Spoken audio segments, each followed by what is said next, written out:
Comment donner aux pauvres? Attention, quand vous faites ce que la loi de Dieu demande, ne le faites pas devant tout le monde pour que les gens vous regardent. Sinon, votre Père qui est dans les cieux ne vous donnera pas de récompense. Donc, quand tu donnes de l'argent aux pauvres, ne cherche pas à te faire remarquer. Les gens faux agissent ainsi dans les maisons de prière et dans les rues. Ils cherchent les compliments des autres.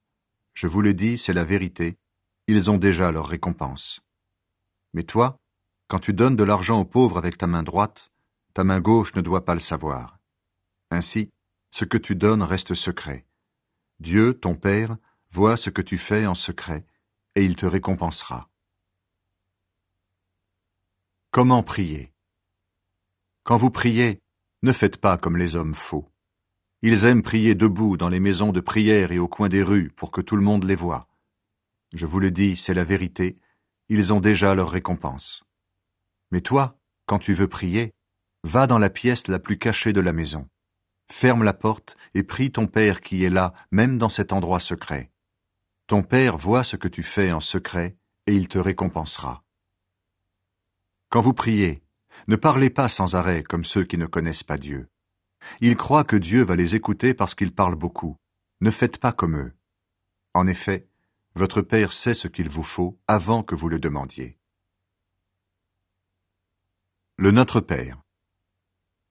Vous devez donc prier de cette façon. Notre Père qui est dans les cieux, ton nom est saint. Fais que tout le monde le connaisse. Fais venir ton royaume. Fais que ta volonté se réalise sur la terre comme dans le ciel. Donne-nous aujourd'hui le pain qu'il nous faut. Pardonne-nous le mal que nous avons commis, comme nous pardonnons à ceux qui nous ont fait du mal. Et ne permets pas que nous soyons tentés, mais libère-nous de l'esprit du mal. En effet, si vous pardonnez leurs fautes aux autres, votre Père qui est dans les cieux vous pardonnera aussi. Mais si vous ne pardonnez pas aux autres, votre Père ne vous pardonnera pas vos fautes non plus. Comment jeûner? Quand vous jeûnez, ne prenez pas un air triste comme les gens faux. Ils changent de visage pour que tout le monde voie qu'ils jeûnent. Je vous le dis, c'est la vérité, ils ont déjà leur récompense. Mais toi, quand tu jeûnes, lave-toi le visage et parfume-toi la tête. Ainsi, tu ne montreras pas aux autres que tu jeûnes. Mais ton Père le verra, lui qui est là dans cet endroit secret. Ton Père voit ce que tu fais en secret, et il te récompensera. Les richesses de la terre et les richesses auprès de Dieu. Ne cherchez pas à posséder beaucoup de richesses sur la terre. Là, les insectes et la rouille détruisent tout. Les voleurs entrent dans les maisons et ils volent. Mais cherchez à posséder beaucoup de richesses auprès de Dieu. Là, les insectes et la rouille ne détruisent rien.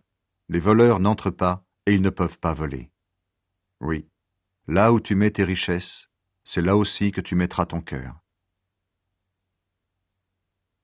Vivre dans la lumière. Les yeux sont la lampe du corps. Donc, si tes yeux ne sont pas malades, ton corps tout entier est dans la lumière. Mais si tes yeux sont malades, ton corps tout entier est dans la nuit. Alors, si la lumière qui est en toi est comme la nuit, ta nuit est bien noire. Il faut choisir entre Dieu et l'argent. Personne ne peut servir deux maîtres. En effet, ou bien il détestera l'un et il aimera l'autre, ou bien il sera fidèle à l'un et il méprisera l'autre. Vous ne pouvez pas servir à la fois Dieu et l'argent. Dieu donne tout ce qui est nécessaire à la vie. C'est pourquoi je vous dis, ne vous faites pas de soucis pour votre vie ni pour votre corps. Ne vous demandez pas « qu'est-ce que nous allons manger ? Avec quoi est-ce que nous allons nous habiller ?» Oui, votre vie est plus importante que la nourriture, et votre corps est plus important que les vêtements. Regardez les oiseaux. Ils ne sèment pas, ils ne moissonnent pas, ils ne mettent pas de récolte dans les greniers. Et votre Père qui est dans les cieux les nourrit. Vous valez beaucoup plus que les oiseaux. Ce n'est pas en vous faisant du souci que vous pouvez ajouter un seul jour à votre vie. Pourquoi alors vous faire du souci pour les vêtements? Observez les fleurs des champs. Regardez comment elles poussent. Elles ne filent pas et elles ne tissent pas. Pourtant, je vous le dis, même Salomon, avec toute sa richesse, n'a jamais eu de vêtements aussi beaux qu'une seule de ses fleurs. L'herbe est aujourd'hui dans les champs, et demain on la jettera au feu. Et pourtant, Dieu l'habille de vêtements magnifiques. Vous qui n'avez pas beaucoup de foi, vous pouvez être sûr d'une chose, Dieu en fera au moins autant pour vous. Ne soyez pas inquiets en vous demandant « Qu'est-ce que nous allons manger? Qu'est-ce que nous allons boire? Avec quoi est-ce que nous allons nous habiller ?» En effet, les gens qui ne connaissent pas Dieu cherchent tout cela sans arrêt. Vous avez besoin de toutes ces choses, et votre Père qui est dans les cieux le sait bien. Cherchez d'abord le royaume de Dieu et ce que Dieu demande. Il vous donnera tout le reste en plus. Donc, ne vous faites pas de soucis pour demain. Demain se fera du souci pour lui-même. La fatigue d'aujourd'hui suffit pour aujourd'hui. Ne pas juger les autres. Ne jugez pas les autres, et Dieu ne vous jugera pas.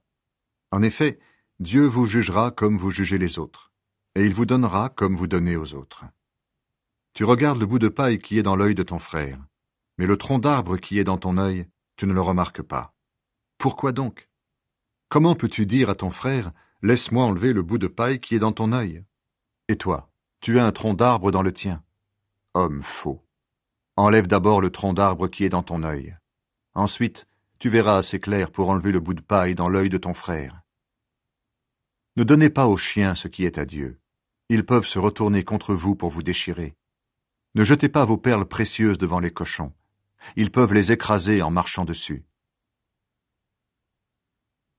Celui qui demande reçoit. Demandez, et on vous donnera. Cherchez, et vous trouverez. Frappez à la porte, et on vous ouvrira. Oui, celui qui demande reçoit. Celui qui cherche trouve. Et si quelqu'un frappe à la porte, on lui ouvre. Quand votre enfant vous demande du pain, qui parmi vous lui donne une pierre? Quand il vous demande du poisson, qui lui donne un serpent? Vous êtes mauvais, et pourtant vous donnez de bonnes choses à vos enfants. Alors ceci est encore plus sûr, votre Père qui est dans les cieux donnera de bonnes choses à ceux qui les lui demandent. Le résumé de la loi. Faites pour les autres tout ce que vous voulez qu'ils fassent pour vous. Voilà ce que la loi de Moïse et les livres des prophètes commandent. Les deux chemins. Entrez par la porte étroite. En effet, la porte qui ouvre sur la mort est large, et le chemin pour y aller est facile. Beaucoup de gens passent par là. Mais la porte qui ouvre sur la vie est étroite, et le chemin pour y aller est difficile. Ceux qui le trouvent ne sont pas nombreux. Les faux prophètes. Faites attention aux faux prophètes. Ils viennent à vous habillés avec des peaux de mouton, mais au-dedans, ce sont des loups féroces. Vous les reconnaîtrez en voyant ce qu'ils font. On ne cueille pas du raisin sur des cactus. On ne cueille pas des figues sur des plantes piquantes. Oui, un bon arbre produit de bons fruits. Un arbre malade produit de mauvais fruits. Un bon arbre ne peut pas produire de mauvais fruits et un arbre malade ne peut pas produire de bons fruits. Quand un arbre ne produit pas de bons fruits, on le coupe et on le jette dans le feu. Donc, vous reconnaîtrez les faux prophètes en voyant ce qu'ils font. Les vrais disciples. Pour entrer dans le royaume des cieux, il ne suffit pas de me dire « Seigneur, Seigneur ». Il faut aussi faire la volonté de mon Père qui est dans les cieux. Quand je viendrai pour juger les gens, beaucoup me diront « Seigneur, Seigneur ». C'est en ton nom que nous avons parlé, c'est en ton nom que nous avons chassé les esprits mauvais, c'est en ton nom que nous avons fait de nombreux miracles. Alors je leur dirai, je ne vous ai jamais connus. Allez-vous-en loin de moi, vous qui faites le mal. Les deux maisons. Celui qui écoute toutes ces paroles et m'obéit, celui-là ressemble à un sage. Le sage construit sa maison sur de la pierre. La pluie tombe, les rivières débordent, les vents soufflent et se jettent contre la maison. La maison ne tombe pas parce qu'on a posé ses fondations sur de la pierre. Mais celui qui écoute mes paroles et ne fait pas ce que je dis, celui-là ressemble à quelqu'un de stupide. Celui qui est stupide construit sa maison sur le sable. La pluie tombe, les rivières débordent, les vents soufflent et frappent la maison tombe et elle est complètement détruite. Jésus enseigne avec autorité. Quand Jésus a fini de dire toutes ces paroles, les foules sont très étonnées par sa façon d'enseigner.